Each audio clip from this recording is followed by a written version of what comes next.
لیکن اللہ نے اگر ہم سے کوئی کام لینا ہے، کل کو ہم شفاعت نبوی کے حقدار بنے، تو اللہ کے راستے میں مال کو خرچ کریں جو انسان کو سب سے زیادہ محبوب ہے، حتیٰ کہ بندہ اولاد کی پرواہ بھی نہیں کرتا، اولاد کو ٹائم تک نہیں دیتا جس مال کے پیچھے۔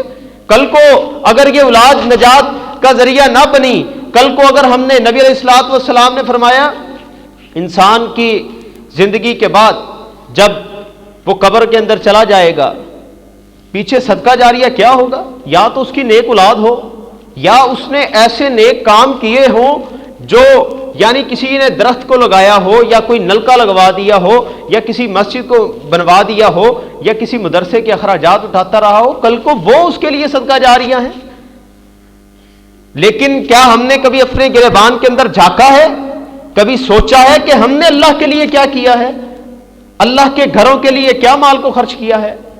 تو ہمیں اس بات کو سوچنا ضرور چاہیے کہ مساجد کے اخراجات بھی ہمیں نہیں اپنی جیب سے ادا کرنے ہیں، کسی وزیر اور مشیر نے آ کر نہیں ہمیں عطا کرنا، وہ تو ماشاءاللہ آج کل مندروں، گردواروں اور جناب طرح طرح کے معاملات کے اندر دھنس چکے ہیں، وہ تو پہلے ہی اسلام سے دور ہیں۔ یہ اسلامیہ نے پاکستان کا حق بنتا ہے، مساجد کا حق ہے، لہذا ان کو عطا کیا کریں، اپنی مسجد کا خیال کیا کریں۔ ہر بندے سے چندے کی جا کے اپیل نہیں کی جا سکتی، لہذا مسجد کے گلے موجود ہیں، وہاں پر ڈال دیا کریں۔ ابھی کل ہی بھائی بتا رہے تھے کہ جناب گلے سے نکالے ہیں تو بل بھی پورا نہیں ہے، 2600 بل ہے، آپ بتائیں وہ ماہانہ کے اندر کتنا آپ نے گلے کے اندر ڈالا ہے؟ اگر روزانہ بھی کوئی 10 روپے ڈالتا ہے، 20 روپے ڈالتا ہے تو بات کہاں پہنچتی ہے؟ تو لہذا مساجد کے لیے سوچا کریں۔ اپنے موضوع کی طرف آتا ہوں۔ نبی کریم صلی اللہ علیہ وسلم نے، آپ ایک دن اونٹ پر سوار ہیں، آپ کے پیچھے حضرت امیر معاویہ رضی اللہ تعالیٰ عنہ موجود ہیں۔ آپ نے کہا اے معاویہ تیری کون کون سی چیز میرے ساتھ لگ رہی ہے؟ آپ نے کہا اے اللہ کے نبی میرا سینہ اور میرا پیٹ آپ کے وجود کے ساتھ لگ رہا ہے۔ تو آپ نے وہیں پہ ہاتھوں کو اٹھایا، اے اللہ معاویہ کے سینے کو، پیٹ کو علم کے ساتھ بھر دے۔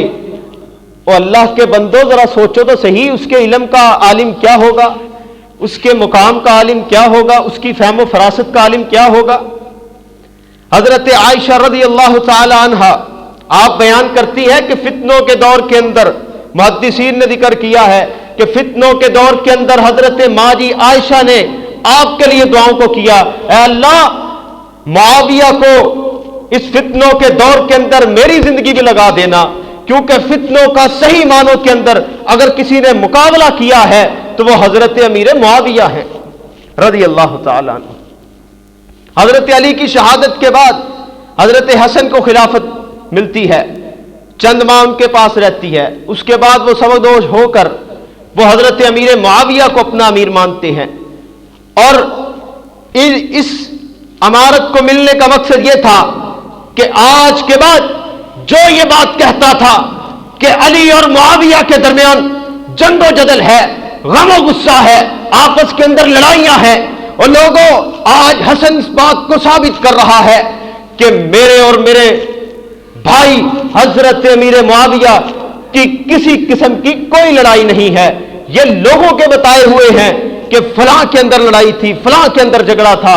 میں ان کو سلام پیش کرتا ہوں، سلام امیر البحر، سلام فاتح قسطنطنیہ، سلام فاتح روم و قبرص، سلام جناب بحری بیڑے کو بنانے والے تیری عظمت کو سلام، سلام سبائیت کو ناکو چرے چپوانے والے۔ آج کے فتنہ آپ کے سامنے ہے، کہیں پر صحابہ کی توہین کو کیا جاتا ہے اور خاص الخاص حضرت امیر معاویہ پر زبانِ تان دراز کو کھولا جاتا ہے۔ کہیں آج نیٹ پر بیٹھ کر جناب بند کمروں کے اندر اپنے گھروں کے اندر چند لوگوں کو بٹھا کر حضرت امیر معاویہ کی توہین کو کیا جاتا ہے۔ کہیں پر سبائیت کے یہ ایجنڈے، یہ جناب ایجنٹ ان کی توہین کو کرتے ہیں۔ کہیں پر ایک خاص گروہ جو حضرت امیر معاویہ کو نعوذ باللہ من ذالک شداد اور جناب اس طرح کے لغویات اور فرعون کے لقبات سے نوازتا ہے۔ ان کو شرم نہیں آتی کہ کون امیر معاویہ ہے جس کے بارے میں ہادی و مہدی کا لقب خود حضور کریم استعمال کر رہے ہیں جس کی سخاوت کا تذکرہ صحابہ کرتے ہیں کہ آپ سب سے زیادہ اپنی رعایت کے اندر مال کو خرچ کرنے والے، صدقات کو خرچ کرنے والے، اور ان کی فہم و فراست، ان کی عظمت کا عالم یہ ہے کہ حضرت عمر رضی اللہ تعالی عنہ آپ نے امیر شام مقرر کیا۔ جب آپ مقرر ہو گئے، چند دن کے بعد صحابہ کے اندر آپ موجود ہیں، کسی تابعی نے یا کسی عام انسان نے، کسی صحابی نے ذکر کو کیا، حضرت امیر معاویہ کے بارے میں کوئی بات کی، کہا کس شخص کے بارے میں بات کرتے ہو؟ وہ جو غصے کے وقت بھی اپنے چہرے پر مسکراہٹ کو رکھتا ہے، اس کا اپنے اوپر اتنا ضبط ہے کہ وہ اپنے غصے پر اتنا قابو رکھتا ہے کہ کوئی اگر غصہ دلانے والی بات بھی کر دے تو وہ مسکرا کر جواب دیتے ہیں۔ آپ اس لیے عظمت کے حقدار ہیں کہ آپ جب تک اسلام کو نہیں بھی لائے تھے لیکن اسلام کے خلاف کسی قسم کی سازش کو نہیں کیا تھا۔ آپ اپنے اوپر اسلام کو لے آئے تھے لیکن والد کے ڈر کی وجہ سے اسلام کو ظاہر نہیں کر سکے، لیکن فتح مکہ کے موقع پر آپ نے اسلام کو قبول کر لیا۔ اس کے بعد جتنے بھی غزوات کو حضور کریم نے لڑا ہے، آپ ساتھ موجود تھے، آپ نے حضور کے ساتھ جہاد کو کیا، آپ نے وحی کتابت کی، آپ نے جناب حضور کے ایک ایک فرمان کو اپنے سینے کے ساتھ لگایا، آپ نے حضرت عمر کے دور کے اندر، حضرت عثمان کے دور کے اندر فتوحات کا سلسلہ سر انجام دیا، اور اپنا دور آیا تو 64,65,000 آدھی دنیا پر حکمرانیت کی۔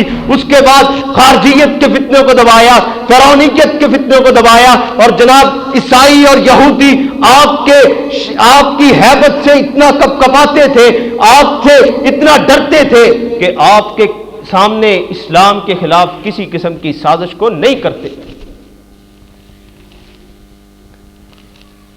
حضرت معاویہ رضی اللہ تعالی عنہ امیر المومنین بننے کے بعد حج کے موقع پر تشریف لائے، اور انہوں نے ایک عجیب چیز دیکھی، عجیب فعل دیکھا۔ آپ نے ممبر منگوایا اور خطبے کو ارشاد فرمایا۔ آپ نے کہا، اے مکے والو، کیا تمہارے علماء اس بات کو بیان نہیں کرتے کہ یہ جو بالوں کے گچھا بنا کر اپنے سر پر رکھ لیتے ہو، بالوں کو اکٹھا کر کر اس کا مینڈا بنا لیتے ہو؟ آپ نے کہا کہ علماء اس بات کو نہیں بیان کرتے کہ اللہ کے نبی نے اس بات کو منع کیا ہے، اللہ کے نبی نے اس کو ناپسند فرمایا ہے؟ تو اللہ کے اس پیغمبر جناب محمد الرسول اللہ صلی اللہ علیہ وسلم، اس جرنیل صحابی جناب معاویہ کی فقاہت دیکھیے کہ آپ نے وہاں پر کسی قسم کی لیت و لال سے کام نہیں دیکھ لیا، بلکہ یہ کہا اگر کوئی فعل نبی علیہ الصلاۃ والسلام کے زمانے سے ہٹ کر آپ کے زمانے کے اندر کوئی غلط فعل ہو رہا ہے تو اس کو روکنے کی کوشش کی۔ یہ نہیں دیکھا کہ میں وقت کا حکمران ہوں، کوئی مجھے چیلنج کر سکتا ہے، لیکن انہوں نے اس بات کو ضرور منوایا کہ جو حضور کی سنت سے پیار نہیں کرتا، جو آپ کے بتائے ہوئے طریقے پر نہیں چلتا، جو آپ کے بتائے ہوئے ایک ایک عمل کو نہیں کرتا، وہ دنیا کے اندر بھی فتنے کا نشانہ بنے گا اور آخرت کے اندر اس کے لیے دردناک عذابوں کو تیار کر دیا۔ آج ہم چھوٹی چھوٹی سنتیں، چھوٹے چھوٹے عمل سمجھ کر چھوڑ دیتے ہیں، لیکن صحابہ انہی چھوٹے چھوٹے اعمال کو کر کے جنت کے حقدار بنے تھے۔ ہم 2، 3، 4، 5 یا اس سے زیادہ کسی نے بھی اس بات کو جانچا ہوگا، زیادہ سے زیادہ کتنے سال آپ نے حکمرانی کے دیکھے ہیں، آپ نے بڑے بڑے حکمران دیکھے ہوں گے، لیکن اسلام کی تڑپ کو رکھنے والے حضرت امیر معاویہ کا عالم کیا تھا؟ انہوں نے جناب دیگر معاملات کے اندر قانون کی حکمرانی کو منوایا اور صحابہ کی عزت و عظمت کا دفاع کیا، آل رسول کی، اہل بیت کی عزت و عظمت کو منوایا۔ آپ سب سے زیادہ جو اخراجات تھے وہ اہل بیت کا خیال کیا کرتے تھے اور اس کی نگرانی خود کیا کرتے تھے، اور جب بھی ان کو مال دیا جاتا تو پہلے سے زیادہ دیا جاتا، یہ کہہ کر کہ اہل بیت ہیں، ان کا مقام ہم سے زیادہ ہے۔ ان کی محبت تو یہ تھی۔ حضرت مغیرہ سے رضی اللہ تعالی عنہ، مغیرہ بن شعبہ، آپ سے کہا کہ کوئی حدیث بیان کرو مجھے رسول اللہ صلی اللہ علیہ وسلم کی. تو آپ نے کہا، رسول اللہ صلی اللہ علیہ وسلم نے بتایا کہ 3 باتوں پر میں پسند نہیں کرتا، 3 باتوں کو میں پسند نہیں کرتا، یعنی بلا وجہ کی فضول گپ شپ، ایسے ہی بیٹھے ہیں، ادھر کی بات ادھر کی بات، کبھی اس گھر کی بات کبھی ادھر کی بات، ایسے چغلیوں کو کیا جا رہا ہے. اور دوسری کہا فضول خرچی کو پسند نہیں کرتے. اور تیسرا آپ نے کہا زیادہ مانگنا، یعنی کہ زیادہ ہاتھ پھیلانے والے کو بھی پسند نہیں فرمایا. آج ہم ان 3 چیزوں کو دیکھیں کہ ہمارے اندر آ نہیں چکی. ہم فضول گپ شپ بھی کرتے ہیں، فضولیات اپنی زبان سے، بکواسیات دیگر معاملات کے اندر بھی کر جاتے ہیں، چاہے وہ اپنے ہوں یا بیگانے. اور دوسرا فضول خرچی ہم میں عام ہے، جہاں پر 5 روپے کی ضرورت ہے ہم 10 کو لگانا بہتر سمجھتے ہیں. لیکن اللہ کے نبی کے وہ اصحاب جو اپنے معاملات کو اتنے سنجیدہ رکھتے تھے کہ فضول خرچی سے بچتے تھے، ان کو پتا تھا فضول خرچ شیطان کا بھائی ہے. ہم ان چھوٹے چھوٹے اعمال کو اپنی زندگیوں کے اندر لانا ہی نہیں چاہتے. اس کی بڑی وجہ یہ ہے کہ ہم نے اپنے معاشرے کو، اپنے رواج کو فروغ دیا ہے، اپنی ماحول کو فروغ دیا ہے، اسلام کو فروغ نہیں دیا. ہمارے گھروں کے اندر بھی یہی عالم ہے، اگر 10 کی چیز آئی ہے تو ہمیں چاہیے کہ اسی کے اندر گزارا کرے. تنگی کب آتی ہے؟ جب فراوانی آئی ہم نے سنبھالا ہی نہیں، ہم اخراجات کرتے گئے وہ کل کو تنگی بھی آ گئی. اگر آسانی کے دنوں کے اندر اپنے معاملات کو درمیانے طریقے سے چلائیں گے، درمیانی راہ نکالیں گے، تو تنگی والے دنوں میں آپ زیادہ پریشان نہیں ہوں گے. کیونکہ اگر زیادہ کھانے کی عادت پڑ جائے پھر کم کھایا نہیں جاتا. پھر انسان کوشش کرتا ہے کہ حرام کی طرف سے ہی کیوں نہ آئے، لیکن پیٹ پورا ضرور ہونا چاہیے. اس لیے فضول خرچی اور اسی کے ساتھ فضول مانگنا، آپ نے دیکھا ہوگا کہ آج کل کے دور کے اندر جہاں بیٹھ جائیں وہیں کوئی نہ کوئی مانگنے والا آ جاتا ہے. صحیح سلامت بھی ہوتا ہے لیکن کام کو کرنا نہیں چاہتا، اس کو ہاتھ پھیلانا آسان لگتا ہے. نبی علیہ الصلوۃ والسلام کا فرمانے علی ہے، آپ نے کہا جو ہاتھ اوپر والا ہے وہ بہتر ہے نیچے والے سے، یعنی دینے والا بہتر ہے اور لینے والا اس سے بہتر نہیں ہے. تو لہذا ہمیں فضول مانگنے سے بھی گریز کرنا چاہیے. جو مانگ رہا اس کو سمجھانا ضرور چاہیے، لیکن اسی کے ساتھ ساتھ ہمارا عمل یہ بھی ہے کہ ہم دھتکارنا شروع کر دیتے ہیں، ہم اس کو بکواسیات گالیاں نکالنا شروع کر دیتے ہیں. یہ عمل درست نہیں ہے. اگر آپ کا دل نہیں کر رہا تو اس کو سمجھا دے، دھتکارے مت. اللہ آپ کو دینے پہ قادر ہے تو اس کو دینے پہ بھی قادر ہے. اللہ آپ کو اگر دے رہا ہے تو آپ سے واپس لینے پہ بھی قادر ہے. تو لہذا ہمیں سمجھنا چاہیے. ان باتوں کو جب حضرت امیر معاویہ نے سنا تو کہا جو لوگ بیٹھے ہیں اس پر عمل کرے. اللہ کے نبی کی یہ حدیث سیدنا مغیرہ نے بیان کی ہے تو ہمارا اس کے اوپر عمل کرنا ضروری ہے. اور سیدنا امیر معاویہ رضی اللہ تعالی عنہ آپ ایک وتر کو ادا کیا کرتے تھے. حضرت عبداللہ بن عباس یا حضرت عباس آپ کے پاس کچھ لوگ آئے، کہا حضرت امیر معاویہ جو ہیں ایک وتر کو ادا کرتے ہیں، یہ کون سا عمل ہے؟ اس نے کہا وہ بہت بڑے فقیہ ہیں. آپ نے کہا وہ اللہ کے نبی کے صحابہ میں شامل ہیں، صحابی رسول ہیں، انہوں نے اللہ کے نبی سے تعلیمات کو حاصل کیا ہے، وہ فقاہت میں ہم سے زیادہ ہیں، وہ اپنے وقت کے فقیہ ہیں. اگر صحابہ ان کو فقیہ مان رہے ہیں تو آج کے فقہا ان کے سامنے کیا ہے جو ایک وتر کو ادا کر نہیں دیتے؟ انہوں نے کہا میں نے اللہ کے نبی کو ایک وتر ادا کرتے ہوئے دیکھا ہے، میں اس لیے ایک وتر کو ادا کرتا ہوں. ان کو اللہ کے نبی کے اس عمل پر اتنی محبت تھی کہ وہ ساری زندگی ایک وتر کو ادا کرتے رہے. لیکن ہم اپنی زندگیوں کے اندر دیکھیں ہم نے کون سے جناب محبت کرتے ہوئے ایک سنت کو بھی اپنایا ہو، ایک حدیث کو اپنے اوپر لاگو کر کے اور دوسرے کو بتائی ہو اور دوسرے کو سمجھایا ہو.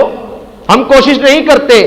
معذرت کے ساتھ ہم اپنے اوپر جناب اسلام تو لانا چاہتے ہیں، لیکن کون سا اسلام جو اپنی مرضی کا ہو؟ ہم اسلام اپنے اوپر لاگو کرنا چاہتے ہیں کون؟ جو ہماری خواہشات، ہماری نفسا، جو ہمارا نفس کہے گا ہم نے اس کی بات کو ماننا ہے۔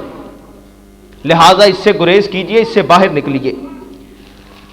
حضرت امیر معاویہ کے بارے میں حضرت علی رضی اللہ تعالی عنہ کے الفاظ ہیں کہ امیر معاویہ، نہج البلاغہ ایک مسلک کی کتاب ہے، یہ معتبر کتاب شیعہ کی، اس کے اندر یہ بات موجود ہے کہ امیر معاویہ میرے بھائی ہیں اور میرا ان کے ساتھ کسی قسم کا کوئی جھگڑا نہیں ہے، وہ ہمارے بھائی ہیں اور ایمان میں میرے برابر ہیں، اور ان کے ساتھ جو لڑ رہے ہیں، جو ہمارے خلاف نکلے ہوئے ہیں، وہ بھی میرے بھائی ہیں، وہ غلطی پر ہیں، وہ خطا پر ہیں، وہ الگ بات ہے۔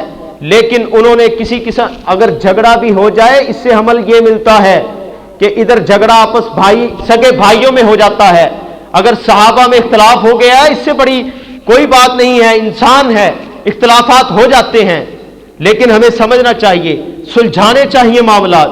یہ نہیں کرنا چاہیے کہ ایک نے لڑائی کو کیا ہے، دوسرا ساتھ ملا، جناب اس کا ویسے ہی معاملات ہی ختم کروا دیا، جی اس سے ختم ہی کر دو، نہیں، بلکہ نرمی کیجئے، آپس کے اندر اتنی الفت اور محبت ہو کہ اگر لڑائی بھی ہو جائے تو آپ کی قربت، آپ کی لڑائی میں کوئی تیسرا آ کے حصہ ڈال کے آپ کو نفرت کی دیوار کھڑی کر کے اور آپ کو ایک دوسرے سے دور نہ کر دے۔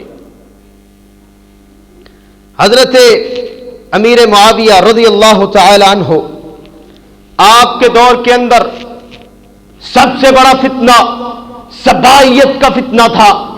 جو منافقین تھے، وہ جن کو حضرت عمر رضی اللہ تعالی عنہ نے جزیرہ عرب سے نکال دیا تھا، انہوں نے تب فتنے کو شروع کیا، منافقین بن کر مسلمانوں کی صفوں کے اندر شامل ہوئے، اور آج تک امت مسلمہ اسی تذبذب کا شکار ہے، کبھی اس طرح سے فتنہ، کبھی اس طرف سے فتنہ۔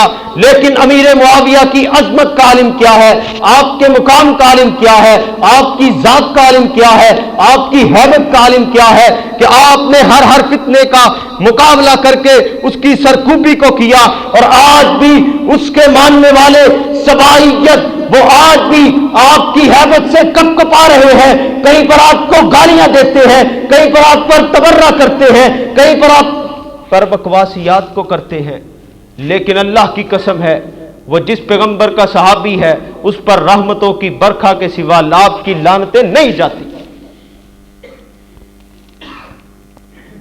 اللہ کے نبی نے کہا تھا، او لوگوں میرے صحابہ کے بارے میں اللہ سے ڈرو، کیونکہ منافقین صحابہ پر تبرہ کرنے والے تھے۔ اگر پیغمبر زمان ان کو ستاروں کی مانند کہے، اگر پیغمبر زمان ان کو مغفور کہے، ان کی غلطیوں اور خطاؤں پر ان کو معاف کرنے والا کہے، ان پر زبان درازی کرنے والے آج کے یہ لوگ جو ان پر تبرہ کو کرتے ہیں، ان کی ذاتیات پر کیچڑ اچھالتے ہیں، لیکن اللہ کی قسم ہے کل کو وہ اگر جنت کے اندر تخت نشین ہوئے تو ہم کس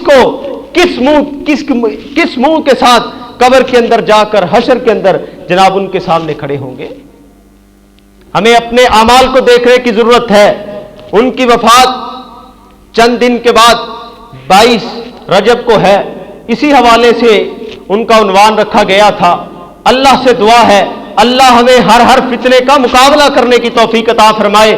جو صحابہ پر تبرہ کرے، جو تابعین پر تبرہ کرے، جو محدثین پر اور ان کی ذاتیات پر بکواسیات کو کرتے ہیں، آج ایک جہنم کا بدگماش اور بدماش آدمی حضرت امیر معاویہ پر تان کرتا ہے، ان کو جناب حضور کا صحابی نہیں مانتا، اور تو نہیں مانتا نہ مان، رب نے ان کو سرٹیفکیٹ عطا کیا ہے، رضی اللہ عنہم ورضوا عنہ، کہیں پہ اولئک هم المتقون، کہیں پہ اولئک هم المفلحون، کہیں پہ جناب اولئک هم المفلحون، اور ان کو فلاح والا کہا، الا ان حزب اللہ، کہیں پہ ان کو پیغمبر کی جماعت کہا۔ اور آج کا مسلمان ان کے بارے میں کینے کو رکھے، بغض کو رکھے تو اپنا انجام دیکھ لے، وہ تو آج بھی جنت میں آرام فرما رہے ہیں۔ تیری بکواسیات، تیرے معاملات کل کو یہ نہ ہو کہیں تجھے جنت سے ہٹا کر جہنم میں لے جائیں۔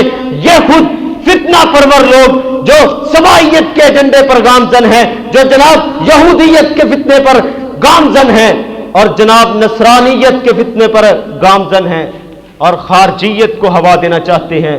لیکن ہمارا مسلک یہ نہیں کہ ہم آپ کے اوپر جناب فتوے کو لگائیں، لیکن اس بات کو ضرور کہیں گے کہ ان سے بغض وہی رکھتا ہے جو ہر وقت اسلام پر حملہ ہو تو وہ اس معاملے کے اندر بھی لہت و لال سے کام لے اور اپنا ایمان سمجھے کہ ہم اس کے اوپر تبرہ کر کے جناب اپنا ثواب کو کما رہے ہیں.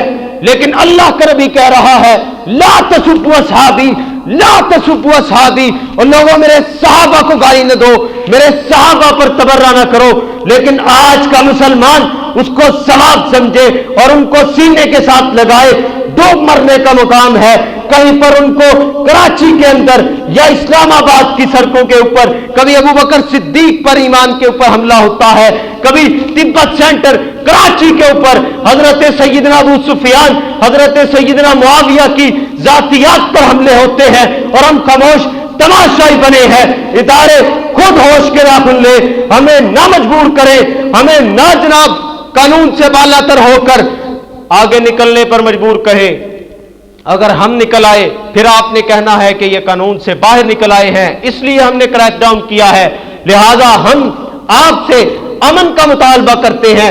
امن تب ہی ممکن ہے جب قرآنی شخصیات کا احترام کیا جائے گا.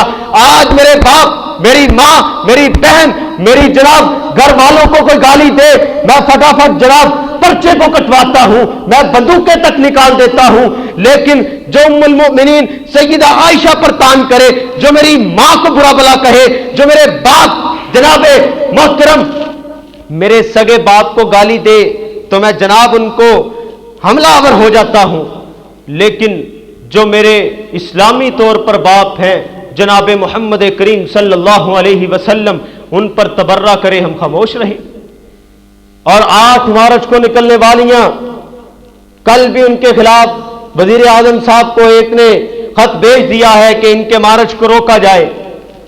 ان کے مارچ کے اندر پچھلے سال کے اندر بھی ام المؤمنین سیدہ عائشہ کی ذاتیات پر حملہ کیا گیا. اور یہ فتنہ مغربی فتنہ ہے، اس کو عام نہ سمجھو. عورت مارچ کا نام صرف عورت کی اگر دفاع کا مقصد ہوتا تو یہ کیوں نہیں نکلے اس مسلمان بیٹی کے لیے، اس مسلمان بہن کے لیے جس نے حجاب کی جنگ کو لڑتے ہوئے مسلمانوں کی غیرت کو للکارا ہے کہ اللہ اکبر کے نعرے کو تھاما ہے، نعرہ تکبیر کفار کے سامنے بلند کیا ہے. یہ مغربی کلچر کو عام کرنا چاہتی ہے اور ہم اسلامی کلچر کو عام کرنا چاہتے ہیں. ہمیں یہ بات بتانے کی ضرورت ہے. آج اگر میری ماں اور بہن اور بیٹی اگر اس کلچر کو منوا گئی، اپنے اوپر لاگو کر گئی، تو یہ ہمارے لیے ذریعہ نجات نہیں بلکہ ذریعہ جہنم بن جائے گا. اس عورت مارچ کے اندر انہوں نے لکھا وہ 50 سال کا تھا، نعوذ باللہ من ذالک، اور میں 9 سال کی تھی. اس پاکیزہ نکاح کے اوپر تبرہ کو کیا گیا. ہمیں ان فتنوں سے آگاہ رہنا چاہیے. یہ نہ ہو ہمارے بچے ان کا شکار ہو جائیں یا ہماری بیٹیاں، ہماری مائیں، ہماری بہنیں. جو فتنہ ہر گھر میں پہنچ چکا ہے، ٹیلی ویژن کے نام سے، موبائل کے نام سے، مجبوری کا نام دے کر ہم گھر میں لیے ہیں. کہیں یہ نہ ہو ہمارا گھر برباد ہو جائے، اس گھر کو آگ لگ گئی گھر کے ہی چراغ سے. یہ نہ ہو کہ ہم اپنے سر پر ہاتھ رکھ کر بیٹھ جائیں اور پریشانی کا رونا روئیں. اللہ سے دعا ہے اللہ ہمیں اصحاب رسول اور صحابیات کے اپنانے اور ان کے کلچر کو عام کرنے کی ضرورت ہے. ان کی زندگیوں کو پڑھنے کی ضرورت ہے. کوشش کیجئے، قرآن ان کا تذکرہ کر رہا ہے، حدیث ان کے بارے میں موجود ہے. ہمیں احادیث، تشریحات بخاری اور مسلم ضرور اپنے گھر میں رکھنی چاہیے. تفسیر قرآن لازمی اپنے گھروں کے اندر رکھیں اور اپنے مال اور اخراجات کو سیدھے راہ کے اوپر لگائیں. اللہ کے دین کے لیے، اللہ کے دین کی سربلندی کے لیے لگائیں. اسی لیے آپ کو آگاہ کیا ہے کہ مساجد کا جو اخراجات ہیں وہ آپ ہی کے تعاون سے چلتے ہیں. اپنی مسجد کا خود خیال کریں. دیگر معاملات کے اندر بھی اخراجات موجود ہیں. لہذا آپ سے اپیل ہے کہ ضرور مسجد کے ساتھ تعاون ضرور کیا کریں، یہ اللہ کے گھر ہیں، اللہ اس کا اجر دینے پر قادر ہے۔ اللہ سے دعا ہے اللہ ہمیں عمل کرنے کی توفیق عطا فرمائے۔ وآخر دعوانا الحمدللہ۔